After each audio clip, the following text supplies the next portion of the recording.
the city of Chicago doesn't mourn. It swallows the broken whole, eats them alive between the grinding teeth of its towers, and whatever's left, it spits into the gutter with the cigarette ash and the cold. That night, the rain didn't fall. It punished. Sheets of freezing sleet hammered the marble steps of Nero's, the most powerful private dining establishment on the North Side, a place where the city's most dangerous men came to decide the fate of lesser men over aged whiskey and rare steak.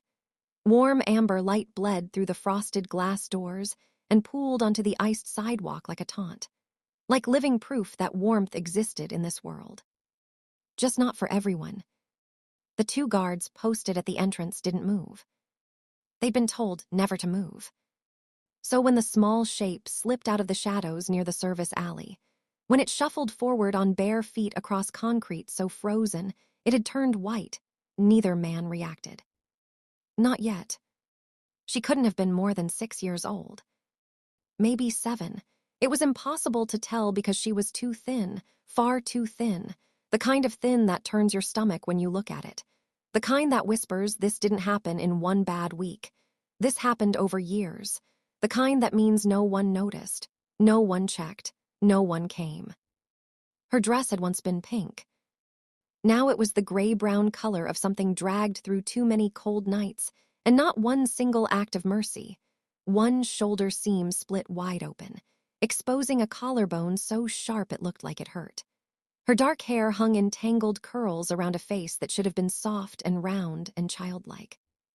Instead, it was still. Completely, terrifyingly still. In one arm, pressed tight against her chest like the most precious thing in the world, she clutched a stuffed bear. Red, once. Now faded at the seams, one button eye missing, the remaining one catching the light with an expression that somehow looked as tired as the child holding it.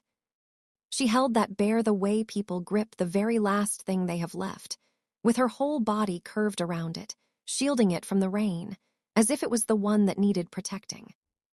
The larger guard raised his hand. Already dismissing, already directing her away, anywhere away. This wasn't his problem. This was never going to be his problem. She didn't run. She didn't flinch. She looked at him. Eyes dark and enormous, ancient in a way that had no right to live inside a face that young. The eyes of a child who had rehearsed every version of what could go wrong tonight and had already decided she could survive all of them.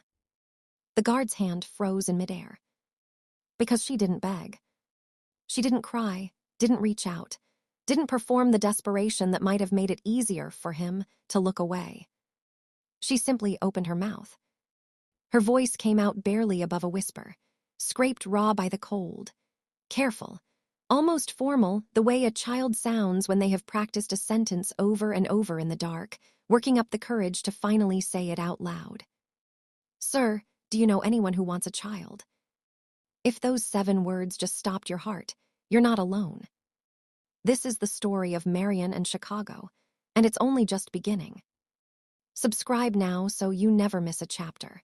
New parts drop every week, and what this little girl is carrying in her silence will break you and put you back.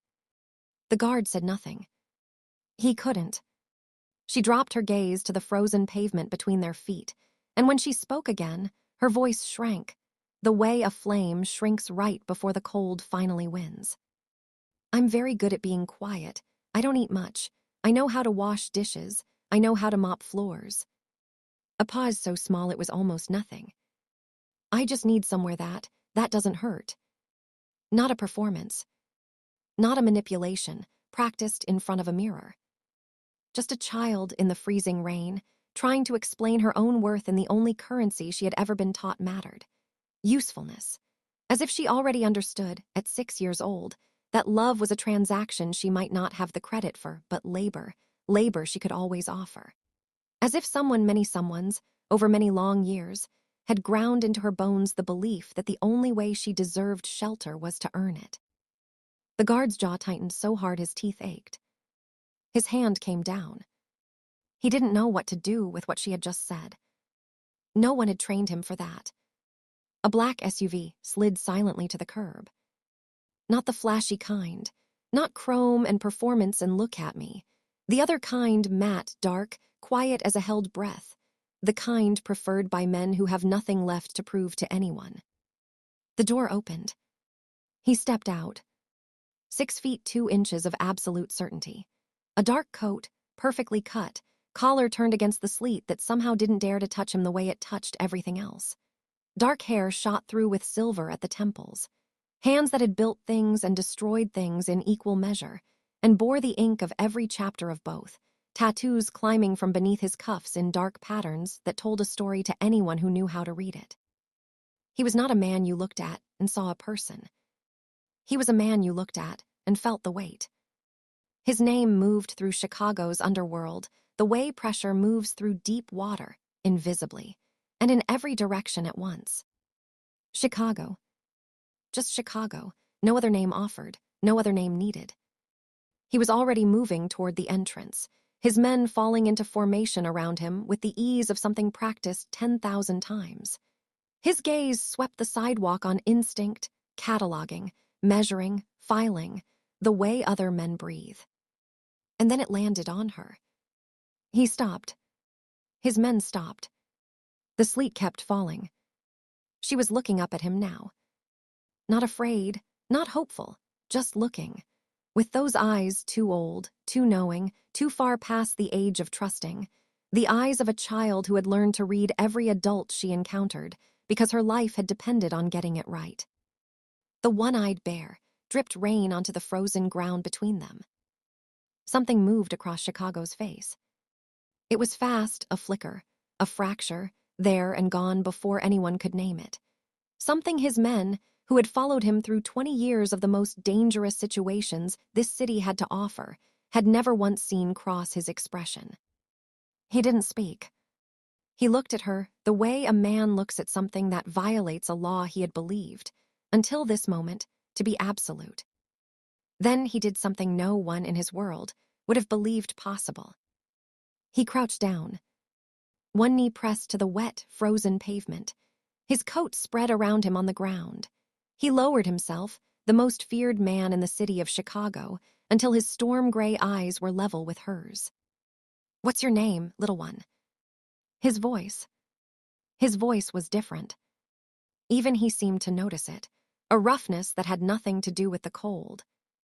A softening that had come from somewhere he hadn't opened in a very long time. The little girl studied him. Carefully, methodically, the way children do when their survival has required them to become experts at reading the adults who hold power over them. She was looking for the lie, looking for the catch, looking for the thing that always came next. Then she tilted her head, just slightly. "Marian," she whispered. A pause. But nobody really says it. Something happened behind Chicago's eyes. Something deep and private and devastating, gone before it could be witnessed. "I will," he said. Marian blinked. As if those two words were spoken in a language she recognized from a great distance. A language she had heard described, but never, not once in her short and brutal life, had anyone ever spoken directly to her. Chicago stood. He turned to the man at his shoulder, his second, 20 years of absolute trust standing silently behind him, and when he spoke, his voice had returned to its usual register. Low, certain, the voice of a man whose words ended conversations, not started them. "She comes inside, doctor, now." No one questioned it. No one breathed wrong. In 20 years, no one had ever seen Chicago lower himself before another human being. No one had seen him give up the high ground, reduce himself, make himself small for anyone, for any reason. Tonight, a child in a wrecked pink dress, holding a one-eyed bear in the freezing rain, had walked out of the dark and accomplished what no rival, no enemy, no federal threat had ever managed. She had made him stop. What she was carrying, what lived inside her silence, what she had survived, what she knew. What Sela's vein was already hunting her to reclaim. That is still to come. The door opened. The warmth reached Marian before she crossed the threshold. It pressed against her face like something she didn't have a name for, because she couldn't remember ever having felt it before. She stood at the entrance. Chicago's coat fell from her shoulders to the hem, black wool against the marble floor, heavy as a promise. Her bare feet, cracked, red raw, bleeding slightly at one heel, hovered just above the threshold. She didn't step inside. The man holding the door looked down at her. "It's all right, come in." Marian shook her head once. "I'll make the floor dirty." He went very still. In 48 years of living, in 20 years of following a man through the worst corners of the worst city in the country, those 5 words hit him somewhere behind the sternum, where nothing had touched him in a long time. "The floor can be cleaned," he said. His voice came out lower than he intended. "Please come inside, you'll freeze out there." Marian didn't move immediately. She looked at him. Then she looked back once at the dark street, at the alley, at the black mouth of the cold she had come from, as if she was saying goodbye to it, as if she was making sure. Then she stepped inside, and the door closed behind her. And somewhere in the city of Chicago, without knowing it yet, a little girl had just walked out of one story and into another, one that would take everything she was and everything she had survived and refuse, for the very first time, to let it be wasted. She didn't ask for love. She asked if anyone wanted her. And the most feared man in Chicago got down on his knee in the rain to answer her. This story is just beginning, and it is going to wreck you in the best possible way. Subscribe right now. Follow Marian and Chicago. The secrets this little girl is carrying will change everything, and you do not want to miss the moment it all comes apart. The shadow of the king. She had been walking for 4 hours before she found the light. Not warmth. She had stopped believing in warmth the same way she had stopped believing in a lot of things. Just light. The amber spill of it across wet stone, the way it pooled at the base of the marble steps outside Nero's, like something precious that had leaked from a world she wasn't allowed inside. She stood at the edge of that light for a long time before she let herself step into it. Her feet had gone numb somewhere around the 2nd hour. That was a mercy. She clutched the bear tighter. His name was Button, because he'd had 2 of them once, before the left one fell off in the 3rd house, or maybe the 4th. She couldn't remember anymore. There had been too many houses, too many doors that locked from the outside, too many mornings that started with pain and ended with silence and the quiet promise she made to herself every single night. Tomorrow I find somewhere better. Tonight was the night she had finally believed it. The 2 men outside the door saw her. She saw them see her. She had learned in her 6 years of living that there was a half second after an adult noticed her, a small, critical window, where everything was decided. In that half second, you could see the exact moment a person chose whether you were a problem to be managed or a child to be helped. Both men chose problem. She walked toward them anyway, because she had nothing left to lose that hadn't already been taken. She stopped a few feet away, close enough to speak, far enough to run if running became necessary. The larger one raised his hand, that universal gesture, "Move along, nothing for you here," and she felt it the way she felt everything now, distantly, behind glass. She opened her mouth. "Sir." Her voice came out smaller than she intended. She had practiced it. She had stood in the alley behind the restaurant for 20 minutes rehearsing how to sound calm and reasonable and worth the trouble. But her throat was raw from the cold, and the words scraped coming out. "Do you know anyone who wants a child?" The hand stopped. The world stopped. Then the black SUV arrived, and the door opened, and he stepped out, and even Marian, who had made herself stop being afraid of anything, felt the air change. Felt the weight of him before she could make sense of what she was seeing. A tall man, dark coat, eyes the color of a sky before a storm decides what it wants to do. He looked at her, and something in his face, something buried so deep she almost missed it, moved.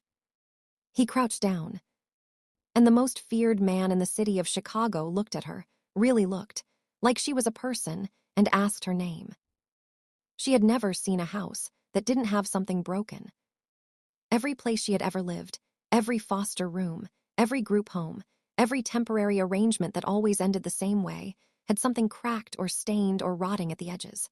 a water-damaged ceiling, a door that didn't close right, a window that let the cold in no matter how many times you stuffed a towel against the gap. Broken things were how she knew she was in the right kind of place. The kind of place where one more broken thing, one more discarded child, wouldn't be noticed. The mansion had nothing broken. Not one thing. The car had driven for 20 minutes through streets she didn't recognize before the iron gates opened, slowly, silently, like they had been expecting this, and the grounds swallowed them whole. She pressed her face to the window without meaning to. She couldn't help it. There were trees lit from below, and a fountain, and a pathway of pale stone that led to a door twice the height of any door she had ever walked through. She held button tighter and told herself not to want it. Wanting things was how you got hurt when they disappeared. Inside was worse. Worse, because it was beautiful, high ceilings and warm light and floors so polished she could see herself in them. A small dark-haired ghost in an oversized coat, staring at her own reflection like she didn't quite believe it was real. They gave her a room that was only hers. She stood in the middle of it for a long time after the door closed, not sitting on the bed, not touching anything, just standing, listening for footsteps, running the numbers on how long this would last and what she would be expected to give in return. Then she saw the corner of the floor near the window. A smudge, small, barely visible, but she could see it, and she had walked in here, and if she had made it, then it was hers to fix. She found a cloth folded on the dresser. It was softer than anything she had ever touched. She didn't care. She got down on her knees and she started to clean. She didn't hear the door open. She didn't hear Chicago until he was already standing behind her. And when she finally felt his presence and spun around, cloth still in her hand, cheeks flushed, she said the only thing her whole life had trained her to say. "I was going to clean the others too. I don't mind. I'm good at it." Chicago looked at the cloth in her hand. Then at her. Then at the floor. She had been scrubbing on her knees in a house with 12 full-time staff. Something moved through his chest, like a fault line shifting. He had ordered the deaths of men without blinking. He had never, in his entire life, felt anything close to what he felt in that moment. "Put the cloth down, Marian." His voice came out wrong, too rough, too quiet. "You don't work here." She got on her knees to earn the right to stay. He couldn't say a word. Nobody told the men what to do with her. There was no protocol for this. No instruction passed down through the chain of command.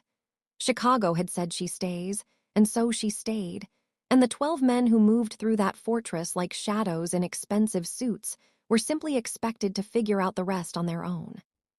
They did not figure it out gracefully.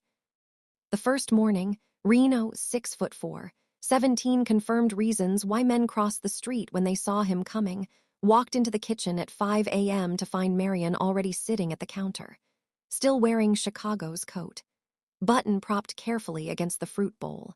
She looked up at him with those ancient dark eyes and said nothing. Reno, who had not been speechless in 30 years, turned around, walked back down the hallway, and stood there for a full minute before returning with what he hoped looked like composure. He made her oatmeal. He didn't know why. His hands just did it. She ate every bite without a word. When she finished, she carefully washed the bowl herself and set it back exactly where she'd found it. Then she looked at him. "Thank you," she said. "You didn't have to."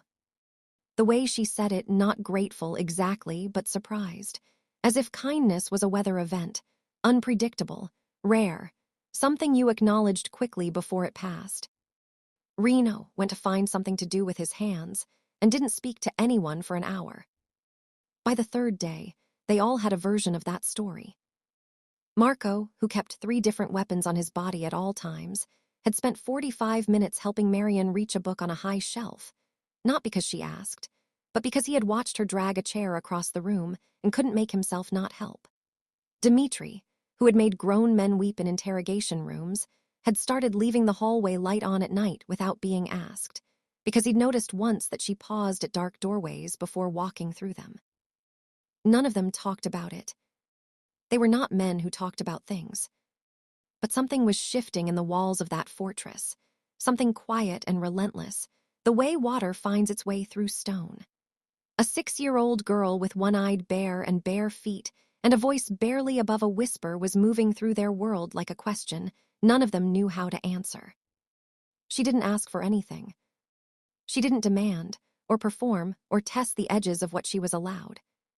She simply existed, carefully, humbly, taking up as little space as possible, and somehow that was the thing that took up all the space.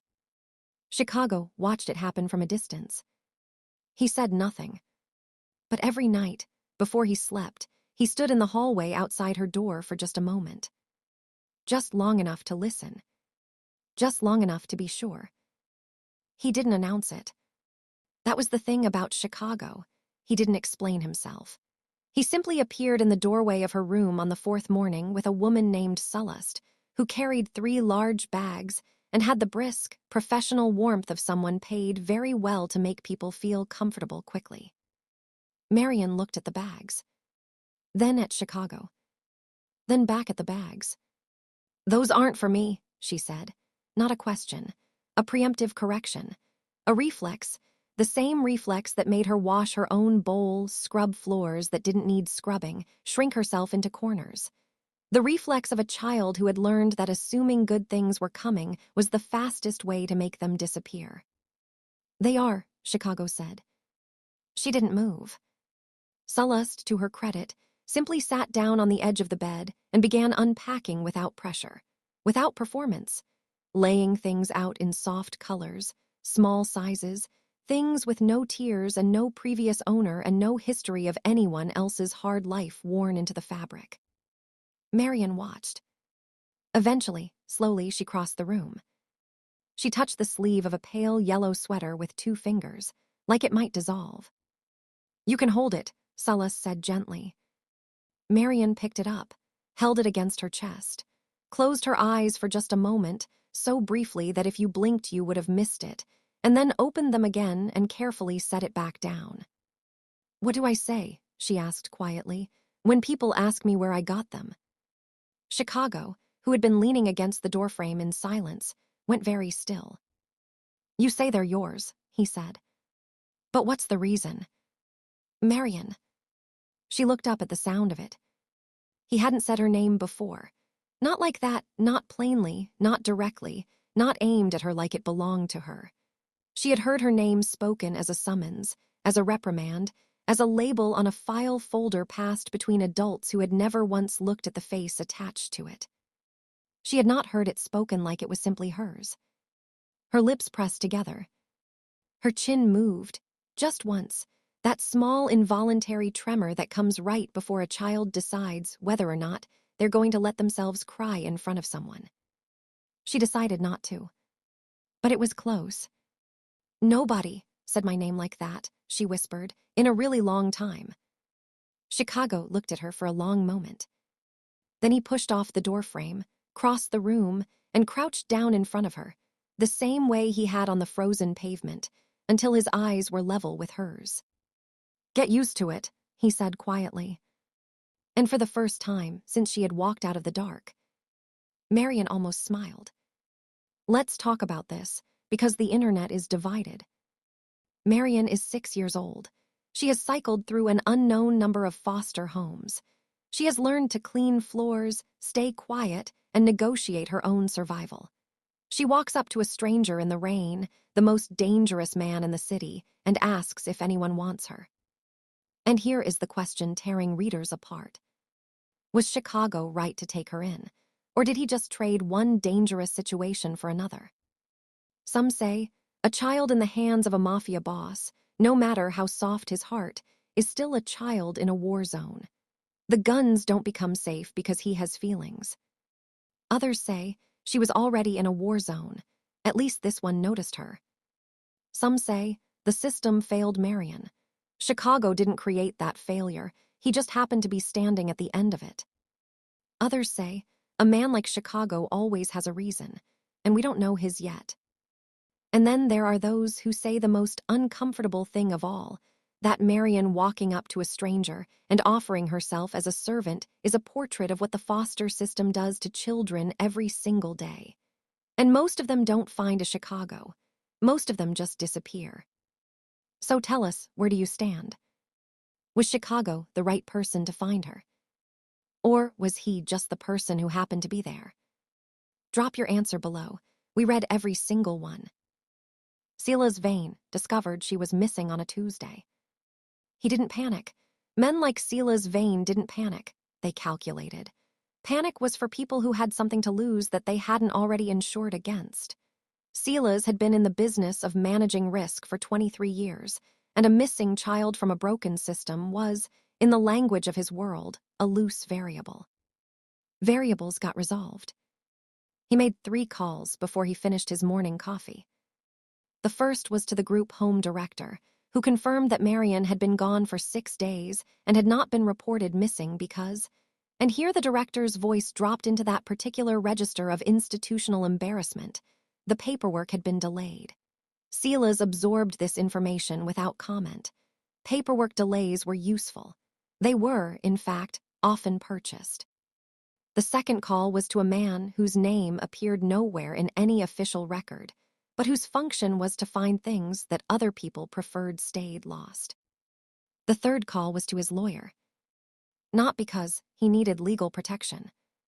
Because he needed to know exactly how much time he had before a 6-year-old girl's continued existence became a problem that required a permanent solution. He set down his coffee cup. He thought about Marian. She was small, quiet, the kind of child who moved through rooms without being noticed, which was, he had always believed, her primary value. Children who were not noticed did not get asked questions. Children who were not asked questions did not answer them. And children who did not answer questions could not, under any circumstances, describe to the wrong person the particular Thursday night arrangement that Sela's ran out of his 3rd foster property on the west side. The arrangement that kept 4 separate officials very comfortable. The arrangement that Marian had witnessed. He had known, the moment he saw her standing in that hallway, that she had heard too much. He had read it in the way her eyes moved, quickly, intelligently, cataloging, the way children do when they have learned that information is the only currency they can collect without anyone taking it back. He had moved her to a different placement the very next morning. He had believed that was the end of it. He had been wrong. The man with no official name came back to Sela's with a result 48 hours later. Short, clinical, delivered the way all genuinely alarming information should be delivered, without drama, because the facts were dramatic enough on their own. The girl had been seen entering the North Side, compound of a man known only as Chicago. Sela's was quiet for a long moment. Then he set down his phone. Outside his window, the city continued its indifferent noise, horns and wind, and the grinding patience of a place that had seen everything and remembered nothing. Sela's Vane picked up his coffee. Complicated, he thought, but not impossible. It was never impossible.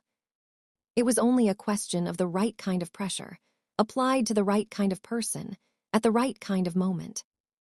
He already knew exactly where to begin. It happened at 2:47 in the morning. Chicago knew the exact time because he hadn't been sleeping. He rarely slept before 3, old habit, the kind built from years of knowing that the most dangerous hours were the quiet ones, when the city finally stopped pretending and showed its real face. He was at his desk, going through figures that didn't add up, when the sound came through the walls. It wasn't a loud sound. That was the thing that stopped his blood cold. It wasn't a scream, not the full-throated, wide-awake kind. It was smaller than that, thinner, the sound of someone crying out from very far inside themselves, from a place so deep that even in terror the body had learned to keep the volume low. A child who had learned that being heard in the night brought worse things than the dark. He was in the hallway in 4 seconds. Outside her door he stopped, pressed one hand flat against the wood, listened. Her voice came through in fragments, not words, just sounds, broken and small and ancient, and something moved through his chest with the force of something structural giving way. He didn't go in. He understood, with the particular instinct of someone who had also once learned to keep nightmares quiet, that waking her abruptly could make it worse. That sometimes what a person needed was not to be reached into, but to be waited for. To surface on their own and find the world still there and safe when they broke the surface. So he didn't go in. He sat down. Right there. On the floor of the hallway, back against the wall beside her door, one knee up, the loaded gun resting across his thigh the way it always did when he was still and thinking. He sat. He listened to her fight her way back from wherever the dream had taken her, the sounds growing smaller, slower, further apart, until eventually there was nothing but silence and the faint shift of a child turning over in a bed, resettling, breathing. Just breathing. He stayed anyway. Reno found him there at 5 a.m. when he came up the hall for the first rotation of the morning. He stopped dead at the sight of it, the most feared man in the city of Chicago, sitting on the floor outside a little girl's door in the dark, gun in his hand, eyes open, awake. Reno said nothing. He was a man who understood which silences were sacred. He simply turned around and went back the way he came. Chicago didn't move until he heard Marian's feet hit the floor, the small, soft sound of her waking up and beginning another careful day. And only then did he rise, straighten his jacket, and stand. He looked at the closed door for a moment. He thought about Sela's vein. He thought about the calls his people had intercepted, the name, the direction, the particular quality of patience in a man who believed he had all the time in the world. Chicago looked down at the gun in his hand. Not this one, he thought, with a certainty so complete it felt less like a decision and more like a fact of nature. Not her. Whatever it cost. Whatever it required. Whatever version of himself he had to become or destroy to make it true. Not her. The Hargrove Foundation Gala was the kind of event where monsters wore tuxedos. Chicago had attended every year for 11 years, not because he cared about the charity, which raised money for child welfare organizations with the particular irony that only this city could produce, but because the room contained every judge, commissioner, and federal liaison whose cooperation kept his world running smoothly. It was, in the language of men like him, maintenance. He moved through the ballroom the way he always did, unhurried, acknowledged but not approached. The conversations parted around him like water around stone, people smiling a half-second too long, laughing a half-beat too loud, the specific performance of men and women who wanted to be seen near him without being seen needing him. He was reaching for a glass of water he didn't want when Sela's vein appeared at his left shoulder. Chicago had known he was in the room. He had known since the moment he arrived. He had been waiting. Mr. Chicago. Vane's voice was the voice of a man who had practiced sounding reasonable for so long it had become his only register. Mid-50s, silver-haired, the kind of face that appeared in local newspapers beside words like community and dedicated and tireless advocate. A face designed, over decades, to look like the opposite of what it was. Mr. Vane, Chicago said. He didn't turn. Vane materialized beside him, lifting a champagne flute from a passing tray with the ease of a man completely comfortable in expensive rooms. He looked out at the ballroom. Chicago looked out at the ballroom. Two men having a perfectly pleasant conversation that anyone watching would forget immediately. I believe you have something that belongs to the state, Vane said pleasantly. I don't know what you mean. I think you do. A small sip, a smaller smile. She's a ward of the system, you understand. Whatever arrangement you've made, however well-intentioned, constitutes interference with a child in state custody. Possibly kidnapping, depending on the district attorney's mood. Chicago said nothing. I have 3 federal contacts in this room tonight, Vane continued, his voice never rising above the murmur of a man discussing the weather. All it takes is one conversation, one file opened, and everything you've built here, every agreement, every arrangement, every carefully maintained relationship, becomes very, very complicated. He let that sit for a moment, like a man who had laid down a card and was enjoying watching the other player count the cost. Return the girl by Friday, he said. Quietly, no complications, and this conversation never happened. Chicago finally turned. He looked at Silas Vane, really looked, the way he looked at things he was deciding about, and Vane, to his credit, held the gaze. He was a man who had delivered ultimatums before. He believed he understood the mechanics of power. He did not yet understand who he was standing next to. "Friday," Chicago said quietly. Vane nodded.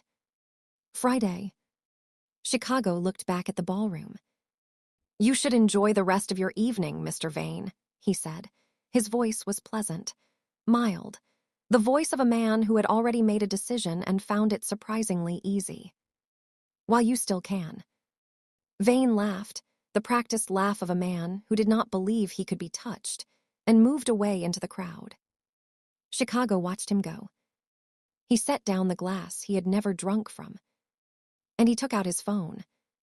He didn't sleep that night either. But this time, it wasn't grief keeping him awake. It was architecture. Chicago sat at the long table in his operations room, the one his men called the war room, though he had never named it anything, and he built. Not with bricks or steel or the kind of materials that left evidence.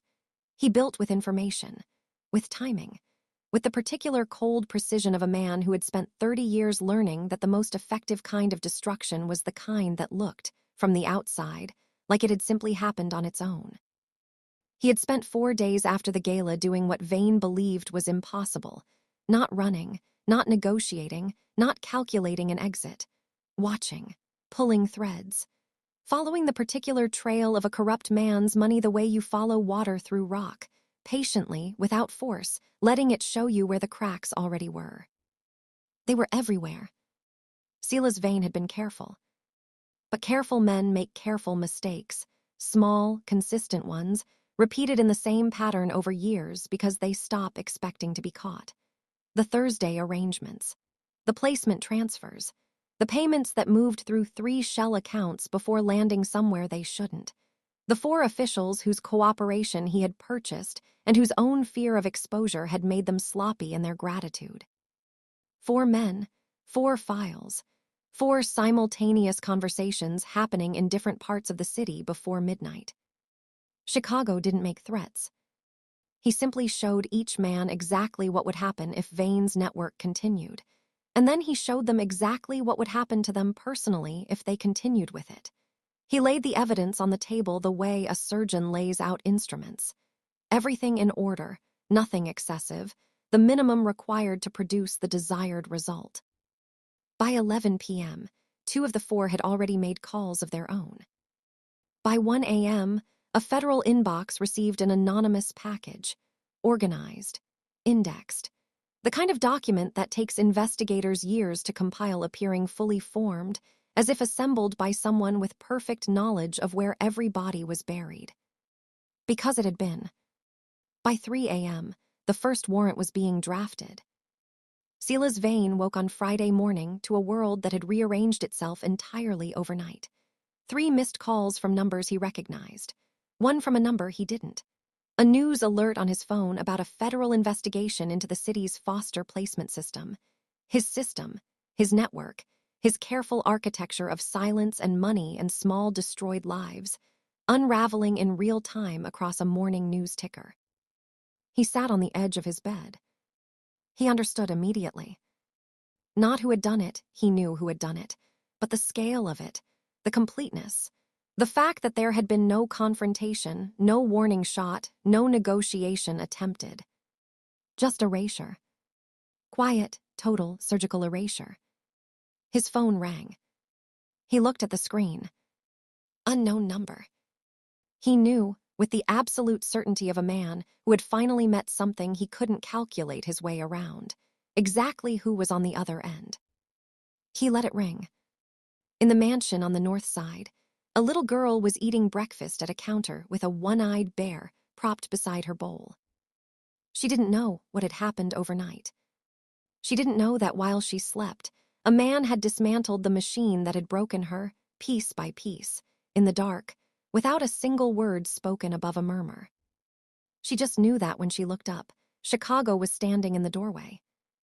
And for the first time since she had known him, he looked lighter. The file was thinner than he expected. That was the thing that made his jaw tighten when Marcus set it on the desk in front of him. Not the thickness of it, not the volume of damage a system could do to one small person, but the thinness. 14 pages. That was all. 14 pages to contain the entire official record of Marian's existence.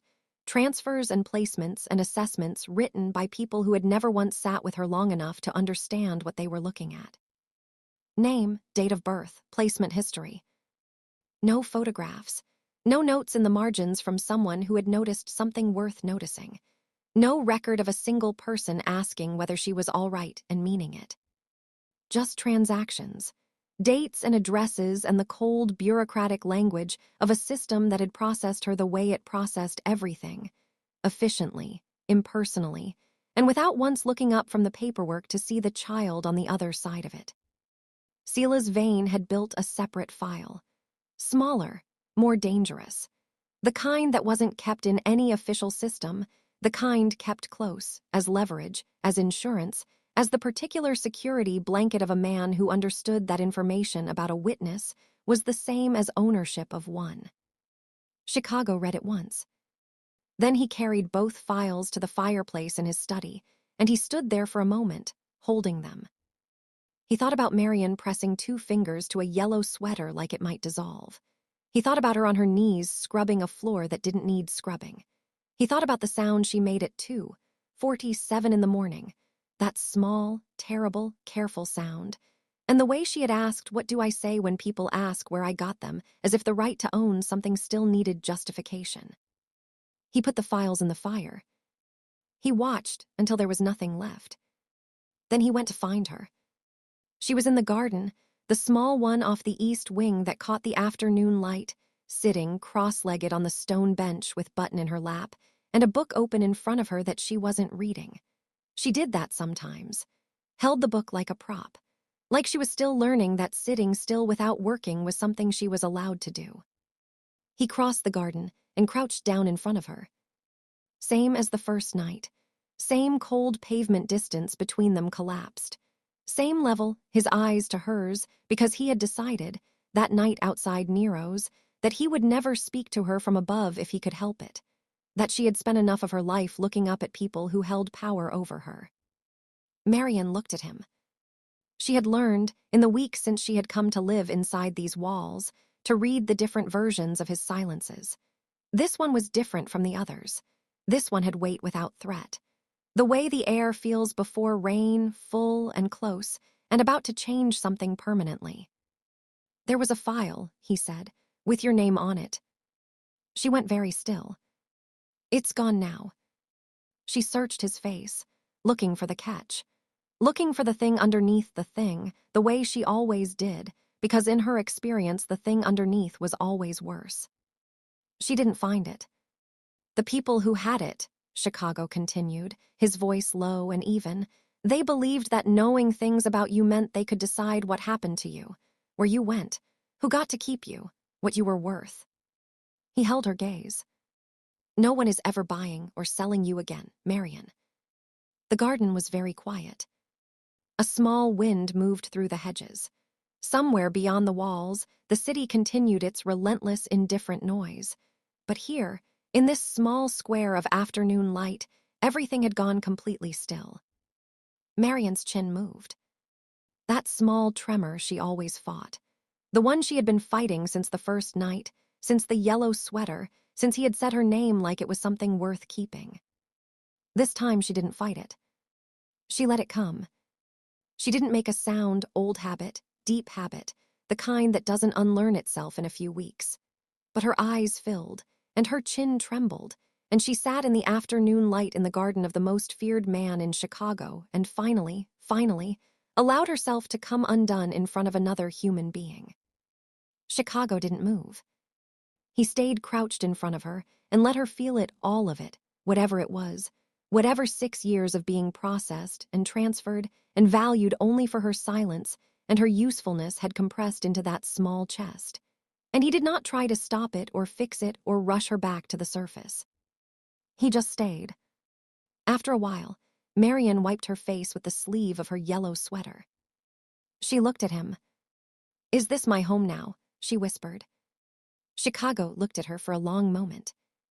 "It's your home now," he said. He burned every file, every record, every piece of paper that said she could be owned. And then he stayed, right there, until she was ready. Before the epilogue, we need to hear from you. This story was always about more than Chicago and Marian. It was about every child who was ever handed a file number instead of a name. Every small person who learned to make themselves invisible to survive. Every moment of accidental grace that changes the entire direction of a life.